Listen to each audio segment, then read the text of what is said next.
अररिया में हूँ और हमारे साथ अररिया के सांसद प्रदीप सिंह साहब हैं। आज हम इनसे चुनाव पे चर्चा कर रहे हैं। आज चर्चा के पहले मैं एक बात की सबसे पहले आपको दशहरा की मैं शुभकामनाएं देता हूं। और मैंने आज जो विजुअल देखा है आपके घर के बाहर, बहुत अच्छा लगा मुझे कि आपके क्षेत्र के जो लोग हैं वो आपसे जो प्रेम करते हैं वो दिखा कि आम सांसद तो होते हैं, लोग आपसे मिल रहे थे और आप उनसे वो उतने ही प्रेम का इजहार कर रहे थे। और ये बहुत बड़ी बात होती है राजनीति में समय निकालकर जनता को देना। तो सबसे पहले मैं दशहरा की शुभकामनाएं देता हूँ और मैं चाहूँगा कि आप भी कुछ शुभकामनाएं दें। पहले जी, आज विजयादशमी है, मैं आपको भी शुभकामना देता हूँ, आपके चैनल को भी शुभकामना देता हूँ, साथ साथ देशवासी सहित बिहारवासी और अररिया के तमाम भाइयों बहनों को मैं शुभकामना देता हूँ। और माता रानी से मैं प्रार्थना करता हूँ कि हे माता रानी, सबको आप सुख समृद्धि शांति और सभी को माता रानी स्वस्थ रखें, यही हमारा शुभकामना है।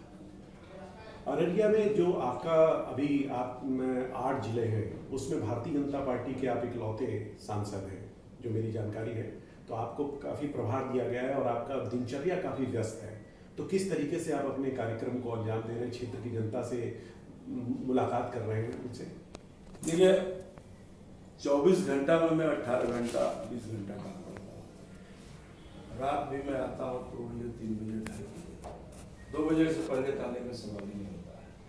तो सोते होते समय हो जाता है हमारा 3 बज जाता है और सुबह में 7 बजे तक रेडी हो जाता हूँ। और जिस दिन काम नहीं करेंगे उस दिन हमको मन भी नहीं लगता है। और हम लोग कोई एमपी काम नहीं करते हैं। जब सांसद नहीं थे, क्योंकि हम कोई राजनेता का बेटा नहीं रहा, होता है नहीं कि भाई नेता का बेटा ही नेता बनता है, आईएएस का बेटा आईएएस, आईपीएस का बेटा आईपीएस, अभिनेता का बेटा अभिनेता, किसान का बेटा किसान, ऐसा नहीं है। हम एक कार्यकर्ता से आए संघर्ष करके। और मुझे नहीं लगा कि मैं 4 बार एमपी और एमएलए रहा, ये चौथी बार मेरा है। 2 बार एमएलए, 2 बार सांसद के रूप में। लेकिन आज तक मुझे यह पता नहीं चला कि क्या होता है सांसद और विधायक। ये तो जनता ही तय करती है कि आप विधायक चुनिए, सांसद चुनिए, और 5 साल के लिए चुनती है। तो 5 साल के बाद तो फिर उसी जनता तो भगवान है, जब चाहे आपको दिल्ली भेज देगा। और जनता के पास जब वो 5 साल में आपको काम करके घर बैठा देती है। इसीलिए जनता भगवान के समान है, उन्हीं का खिदमत, उन्हीं का पूजा होना चाहिए। अच्छे दिन में आप नहीं आइए, लेकिन बुरे दिन में निश्चित रूप से जनप्रतिनिधि को जनता के साथ खड़े होना चाहिए। जैसे आज कोरोना काल था, मैं लॉकडाउन में ही दिल्ली से आ गया और मेरा जो क्षमता था और सब मैंने किया, मास्क बंटवाना, गाड़ी का प्रदूषण करवाना, सोशल डिस्टेंस को करके ओपीपी किट बनवाना, इस तरह का जो काम था हम करते रहते हैं। तो आप अपना कार्य कर रहे हैं जिस तरीके से आपने बताया कि प्रतिनिधि के नाते। अभी मैं आपको जो आपके कुछ एजेंडे हैं उस पर बात करने से पहले, मैंने जैसे महागठबंधन का एक उन्होंने संकल्प पत्र जारी किया। सबसे बड़ा कहा कि 10 लाख नौकरी देंगे, तेजस्वी यादव कह रहे हैं। उन्होंने कहा कि 10 लाख नौकरी दी जाएगी। आपको लगता है कि तेजस्वी यादव जी ने, महागठबंधन ने जो प्रपोजल दिया है जनता को, ये प्रैक्टिकल संभव है? देखिए, तेजस्वी यादव 10 लाख बोले, 20 लाख बोले, 50 लाख बोले, बोलना बहुत आसान है और किसी काम को जमीन पे उतारना बहुत कठिन काम है। एक देहाती कहावत है, जितना चूतड़ में ताल लगता है उतना ढोल में नहीं लगता है। इसलिए बोलना है, विपक्ष का काम है जनता को लुभाना, लुभावे। लेकिन तेजस्वी यादव परिपक्व नहीं हुआ अभी। और जिस खानदान परिवार से जहाँ से वो आते हैं, उनको भी 15 साल उनके पिताजी को मौका मिला देश में शासन चलाने का। और 15 साल का शासन पूरा दुनिया और देश देखा है। देखिए जो क्या बिहार की स्थिति थी, बार बार इसको दोहराना मुझे अच्छा नहीं लगता है। उन्हीं का राज में अपहरण होता था, क्या उद्योग चलता था, वो कहाँ से रोजगार देगा? 10 क्लास पास है नहीं और इतनी बड़ी बड़ी बात करता है। इसलिए ऐसा कुछ नहीं है, विपक्ष काम है उसको बोलना। यह काम भी निश्चित रूप से नीतीश कुमार जी और सुशील मोदी जी कर सकते हैं।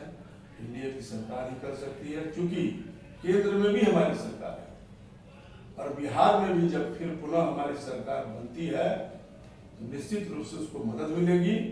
और रोजगार की बात है तो मैंने कहा ना भी, प्रधानमंत्री जी ने बिहार में इस बार वो बजट में प्रावधान कर दिया है, छोटा छोटा उद्योग धंधा लगना है। तेजस्वी क्या बोलते हैं बोले। अच्छा, ये एक बात अभी आपसे पूछना चाहते हैं, ये खबर जो है काफ़ी हाईलाइट हुई है, जो आप लोगों ने अपना दिया है कि हम कोरोना की जो वैक्सीन है वो बिहार की जनता को फ्री देंगे। तो उस पर आप देखिए तेजस्वी, राहुल गांधी, तमाम लोगों ने इस पर ट्वीट किया और इसका विरोध किया। बड़े बड़े नेता अखिलेश यादव वगैरह ने, फिर आपकी सफाई भी आ गई। तो अब मैंने आज का ही खबर देखा कि अमेरिका में भी कहा गया कि चुनाव के बाद ट्रम्प साहब अगर जीतते हैं तो वैक्सीन फ्री दी जाएगी। तो क्या लगता है, ये थोड़ा सा कुछ विवादित है या इस पर आप? नहीं, स्पष्ट है। कल भी हमारे राष्ट्रीय महामंत्री आदरणीय भूपेंद्र जी भाभी आए थे हम लोगों को बैठक में। स्पष्ट तौर पर पार्टी से भी, सरकार से भी, और मुझे भी जानकारी है कि 3rd फेज में वो चल रहा है, अंतिम फेज में बहुत हद तक सफलता पा लिए हैं। 100% भारतीय जनता जो हम लोग जो बोलते हैं वो करते हैं, कथनी और करनी में फर्क नहीं है। इसलिए निश्चित रूप से आने वाला दिन में बहुत जल्दी वह दवाई आएगी और अगले साल तक 2 महीना, हम लोग अक्टूबर है ना, नवंबर, दिसंबर के बाद 2-3 महीने के अंदर वह निश्चित रूप से हमारे यहाँ आ रहा है और वह रेडी है खाका, और फ्री में ही दवाई मिलेगी। अरे चेचक का टीका फ्री मिलता था ना, कई तरह का टीका, उसी तरह से यह फ्री दवाई सरकार देगी, इसमें कहीं दो मत नहीं है। जब प्रधानमंत्री जी 80 करोड़ लोगों को अप्रैल से लेकर नवंबर तक खिला रहे हैं तो दवाई फ्री क्यों नहीं देंगे? 100% सबको दवाई फ्री मिलेगी। और प्रधानमंत्री और हमारी सरकार बोल रही है तो जवाबदेही के साथ बोल रहे हैं। तो गैर जवाबदेही लोग थोड़े हैं कि जो बोल दिए मंच में, भाषण में, चुनावी, बाद में फिर मुकर गए, ऐसा नहीं हो सकता। अच्छा, लड़ाई तो बहुत बिहार की बहुत दिलचस्प है। एक तरफ महागठबंधन है और एक तरफ आप एनडीए हैं, और इस बार थोड़ा सा जैसे कहा जा रहा है कि 15 साल नीतीश कुमार जी शासन में थे और आपका अच्छा चल रहा था, लेकिन कहीं ना कहीं इस बार थोड़ा सा लोगों में जमीनी स्तर पे ऐसा सुनने में आ रहा है कि नीतीश कुमार जी थोड़े से कमज़ोर पड़ रहे हैं। क्या आपको लगता है? हमें नहीं लगता है। देखिए, ये लोगों का, देखिए अब 15 साल का एंटी कम्बिनेशन होता है, लेकिन ऐसा कुछ नहीं है। देखिए, मतदाता पैक है तो ये विपक्ष इसको ज़्यादा हवा देता है, लेकिन हमको लगता है, हम लोग भी तो क्षेत्र के अंदर 5-7 जिला में भी घूम गए हैं, हमें नहीं लगता है कि कहीं पर कमजोर पड़ेगा। और नीतीश कुमार जी के नेतृत्व में ही बिहार आगे बढ़ा है, लोग यह भी जानते हैं। तो विपक्ष का काम है विरोध करना, बोलना जिस भाषा में बोले। और हम अपने जो, मेरा जो अनुभव है, 10 तारीख को गिनती होगी, आप देख लीजिएगा, कहीं से कोई प्रभाव नहीं है।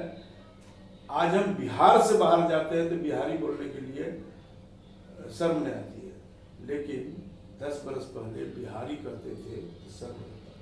तो बिहार का मान सम्मान, इज्जत, आबरू बढ़ाया है। बिहार का संदेश दूसरे राज्यों में बढ़िया गया है और बिहार में अच्छे मुख्यमंत्री में नीतीश कुमार का नाम है। तो चुनाव है, ये सब चलता रहेगा, ये चुनावी बयानबाजी है, लेकिन पब्लिक डिटरमाइंड है, हमें मतदान करना है। जी, और आप एक बात बताइए, प्रधानमंत्री नरेंद्र मोदी जिनको वैश्विक लीडर आप लोग कहते हैं, और मैं देख रहा हूँ कि यहाँ पे एनडीए से अलग लड़ रहे हैं चुनाव चिराग पासवान, वो तो मोदी जी की तारीफ कर रहे हैं, लेकिन उन्हीं की पार्टी के जो मुख्यमंत्री हैं जेडीयू से, जो गठबंधन नीतीश कुमार, उनकी आलोचना कर रहे हैं। ये रणनीति क्या है? थोड़ा सा जनता कंफ्यूजन की स्थिति में, उसको थोड़ा क्लियर कर सकते हैं?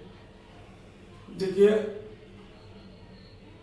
थोड़ा कंफ्यूजन तो पैदा किया है, लेकिन चिराग पासवान निश्चित रूप से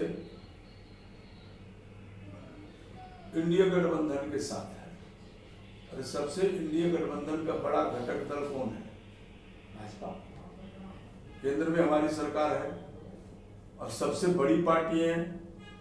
और एक तरफ आप नीतीश कुमार माननीय प्रधानमंत्री जी का तारीफ करते हैं बीजेपी के साथ है, तो जनता भी तो ये बात समझे कि भाई समझ रही है कि भाई हमें क्या करना चाहिए। जब हमारा प्रधानमंत्री के साथ भाजपा के साथ तुम गठबंधन हो और भाजपा बिहार में जेडीयू के साथ, मांझी जी के साथ और मुकेश सहनी के साथ हमारा गठबंधन है, तो गठबंधन कमजोर थोड़ा है क्या? इसलिए जनता ऐसी बात नहीं है कि वो कहीं फिर वो दूसरे को वोट दे देगा। वोट क्यों बर्बाद करेगी? इसलिए जनता भी समझदार है, खास करके जो हमारे पासवान वोटर है, दलित वोट में वो सशक्त वोट है। इसलिए पिछले बार मुकेश सहनी जी हम लोगों के साथ नहीं थे, जीतन मांझी जी नहीं थे, हम खुद उपचुनाव लड़े थे। वो लोग आए थे 14 में भी, उपचुनाव में भी, अपने जाति के गांव में जब गए थे तो लोगों ने बात नहीं रखा था।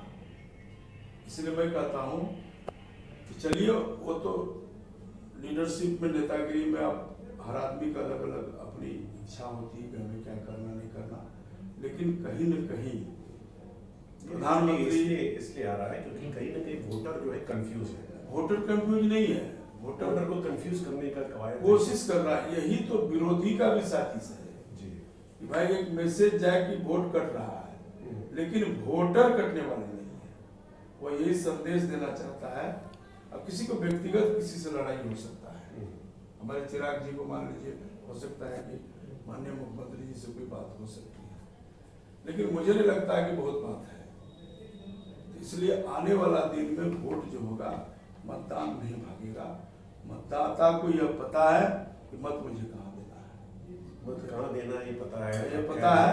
वो मत देगा एनडीए गठबंधन को, एनडीए गठबंधन पर बात नहीं करेगा। जानता है कि जैसे अररिया है जी, अररिया सीट में लड़ रहा है, यहाँ जेडीयू लड़ रही है, बीजेपी समर्थन में है, सहनी जी समर्थन में है, मुकेश सहनी मांझी समर्थन में है। अब जो रामविलास जी का जो वोट है, चिराग जी का, वो जान रहा है कि अगर हम वोट बांटेंगे तो यहाँ कांग्रेस को उम्मीदवार अब्दुल रहमान, इसलिए वोट नहीं बांटेगा। हालांकि उम्मीदवार को दिया है, हिंदू उम्मीदवार को भाजपा ने, तो वो जान रहा है कि हम लोग सब वोट दे भी देंगे तो रिजल्ट आने वाला नहीं है, तो वोट क्यों बर्बाद करें, जेडीयू गठबंधन जीत जाए। चुनाव का दिन करीब है, लेकिन एक सवाल ये है सर आपसे, अभी भी जो सबसे बड़ा चेहरा है नरेंद्र मोदी है, इसमें कोई दो राय नहीं है। बिहार में चाहे सबसे बड़ा चेहरा नरेंद्र मोदी है, चाहे आप देखो दूसरे स्टेट के भी जो चुनाव हुए हैं, मोदी जी ही बड़े चेहरे हैं। मैं अगर आपसे पूछता हूँ कि मोदी जी का चेहरा इतना बड़ा हुआ, एक जैसे साधारण नेता से उठकर इतने बड़े नेता बने, जो मैं आपको भी देख रहा हूँ कि आपका भी जीवन साधारण है, सरलता है, तो मोदी जी की कितनी बातें, कौन सा ऐसा बात है जो आपको बहुत पसंद आता है, बहुत अच्छा लगता है? देखिए, मोदी जी जब प्रधानमंत्री पहली बार बने, ऐसे तो गुजरात का भी उसका बहुत सारा काम नहीं देखा। गुजरात एक दुनिया में और देश में मौजूद देश है। उनके मुख्यमंत्री का कार्यकाल को भी हम लोग अध्ययन किया, और जब वे प्रधानमंत्री बने तो प्रधानमंत्री बनने के बाद लाल किला में पहला स्पीच वो दिए थे कि देश के आजादी के 70 साल बाद भी देश में गरीबों का घर शौचालय नहीं बना। देखिए, बात बहुत छोटी है, लेकिन प्रधानमंत्री के चेयर में रह करके माँ बहनों को शौच करने के लिए दिन में झाड़ियों में छुप के जाना पड़ता था। उनका ख्याल रखने वाला और पूरे देश में आज सबका शौचालय बनवा दिया, ये बड़ी बात है, छोटी बात नहीं है। और प्रधानमंत्री का जब कार्यकाल आप देखें, ये सबसे छूने वाली बात तब हम लोगों को लगा था। ये पहला बात था कि जिनको यहाँ तक सोच है, जिनको जिला वाइज सोच है, कोई प्रधानमंत्री होते हैं, इतना बड़ा देश है, राज्यों की चिंता करते हैं, और उनका जो मेहनत है, जिस तरह से मुख्यमंत्री उतना नहीं घूमते हैं कई राज्यों में जैसे प्रधानमंत्री। अब ये बिहार में 20 सभा होगा, ठीक है, अभी चुनाव है, ऐसे भी अन्य कारणों से भी आते हैं। कभी आप सुनिएगा कि प्रधानमंत्री जी अमेरिका में है, 4-5 घंटे के बाद दूसरे दिन सोचिएगा कि वो वहां पे इंडिया में आके किसी स्टेट में भाषण दे रहा है। तो उसको काम करने का जज्बात बहुत है, जुझारू बहुत मेहनती है, बहुत मेहनती है, और मन से काम करते हैं। सबका साथ, सबका विकास, सबका विश्वास, देखिए कितना बढ़िया है। और वास्तविक बात यही है कि देश सब खुश है उनसे। बहुत देश में एक अच्छा संदेश है, और दुनिया में भी। अब ट्रंप जैसे दुनिया का ताकतवर देश का राष्ट्रपति कहते हैं मोदी। हमारे राष्ट्रपति प्रधानमंत्री पहले भी अमेरिका वगैरह जाया करते थे, लेकिन आज जो सम्मान भारत का प्रधानमंत्री का है, मोदी जी का है, क्या इस तरह का सम्मान कभी वो लोग करता था क्या? यह मोदी जी का जो डिप्लोमेटिक है, ये जो विदेश नीति है और देश का नीति सब में फिट है। इसलिए राष्ट्र बड़ा है, राष्ट्र हित में भी काम करते हैं।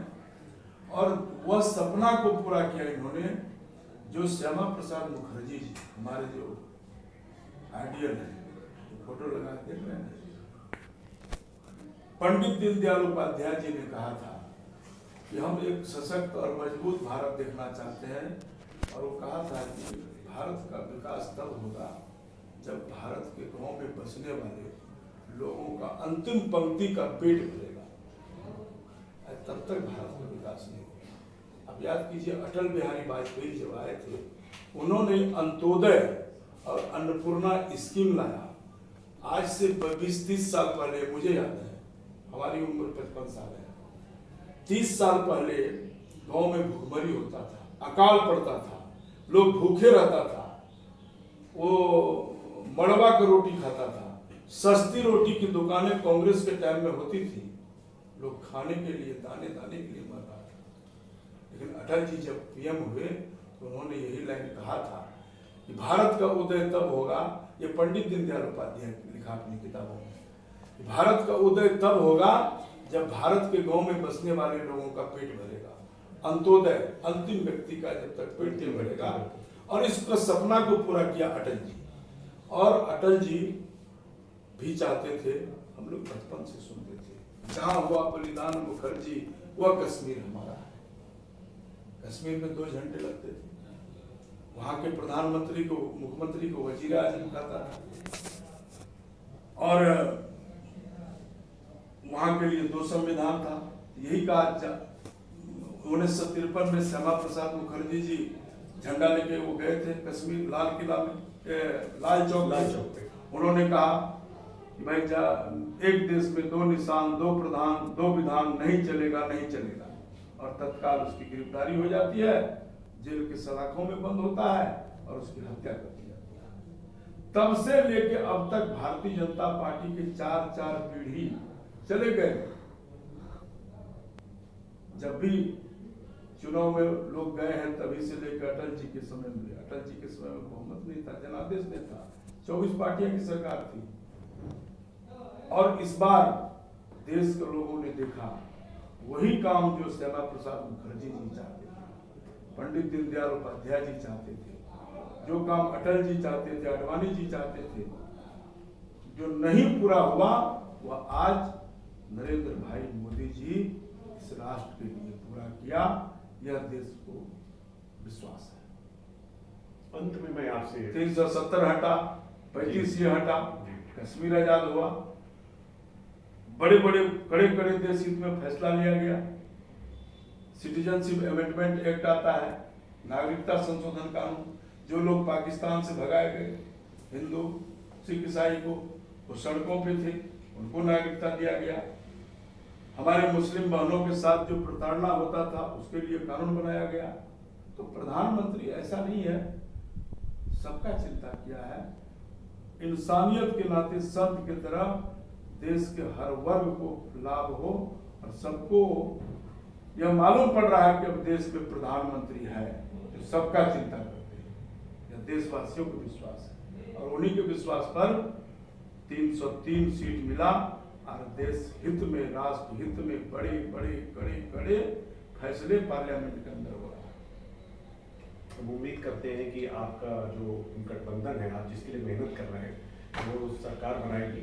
लेकिन एक अंत में हम आपसे एक सवाल और करना चाहते हैं, जो इस तरीके से आप प्रधानमंत्री मोदी, अटल जी और तमाम योजनाओं को बता रहे हैं, हमें लगता है कि उसी पद चिन्हों पे आप चलने की बात कर रहे हैं। और अररिया में आप काफ़ी मेहनत कर रहे हैं, तो क्या भविष्य में आपको इतने मेहनत का प्रतिफल मिलेगा? ऐसा लगता है? आप कहेंगे कि हम पार्टी कार्यकर्ता हैं जो पार्टी तय करेगी, लेकिन क्या लगता है कि आपको अगर और जिम्मेदारी मिलती है तो आप जनता, अपने क्षेत्र की जनता और बिहार का और भला कर पाएंगे? बिल्कुल। मेरा काम है सेवा करना और मैं सेवा करते ही आया हूँ। गीता में भी कृष्ण जी कहा है, मानव सेवा से बढ़ के मानव के लिए कुछ नहीं होता है। इंसान आना है जाना है, जो कर्म है वही रह जाएगा। आज महात्मा गांधी जी राष्ट्रपिता कहलाते हैं। हमारा जो काम करने का दायरा है, हम वहाँ का भी राष्ट्रपिता बन सकते हैं, हम यहाँ का भी सुभाष बन सकते हैं, यहाँ का भी चंद्रशेखर आजाद बन सकते हैं, भगत सिंह बन सकते हैं। तो काम करने का आदमी रोज जन्म लेता है, रोज मरता है, कौन पूछता है? थोड़ी देर के लिए रोग आ लेता है, लेकिन समाज हित में, राष्ट्र हित में, हम जिला के सांसद हैं, जिला हित में और भी अपना कार्य क्षमता को जहाँ तक बढ़ा सकते हैं, जो कर सकते हैं, ये करते रहना चाहिए, ताकि मरने के बाद भी लोग याद करें कि वह समाज सेवी था, सिर्फ सांसद ही नहीं था। यह बात होनी चाहिए, वही ना आपका कृति ही न रह जाएगा। आपकी बात पे मुझे कबीरदास का एक दोहा याद आता है कि कबीरा जब हम पैदा हुए, जग हंसा हम रोए, ऐसी करनी कर चलो हम हंसी जग रो। जी, काम ऐसा करिए बात कही आपने, जग में, संसार में आपका कृति, आपका कर्म रह जाए, बाकी तो इंसान चलते फिरते चला जाता है। जितने दिन जी लिए उसकी तो गारंटी है, आगे तो मिनटों का गारंटी नहीं है कब कौन इसमें से चले जाएगा, फिर काहे को चिंता। इसलिए साधु संत की तरह और मानव है, मानव की तरह इंसान का सेवा करना चाहिए, जितना भला हो सके। कर भला तो हो भला, अंत भला तो सब भला। पैसा संपत्ति धन कुछ नहीं है, क्षणिक बात है सब। और यह विचारधारा लेके जो बढ़ेगा वही आगे बढ़ सकता है। बाकी लाठी तो अंधा को भी कभी कभी मिल जाता है, जी बार बार नहीं मिल सकता है। तो 4 बार अररिया के लोगों ने जिताया, ऐसे थोड़ी जिता दिया गया। इसलिए काम करने से उसका उचित मूल्य मिलता है। ये पब्लिक है, वो सब देखती है कौन क्या है। हम ईश्वर से यही प्रार्थना कर रहे हैं कि आप स्वस्थ होकर रहे और इसी तरीके से जनता की सेवा करें और पार्टी और देश के लिए बड़ी जिम्मेदारी निभाएं। और अंत में फिर से हम दशहरा की शुभकामनाएं देते हैं। चलिए, बहुत बहुत धन्यवाद। आप सबको भी शुभकामना, देशवासियों को, जिलावासियों को भी धन्यवाद।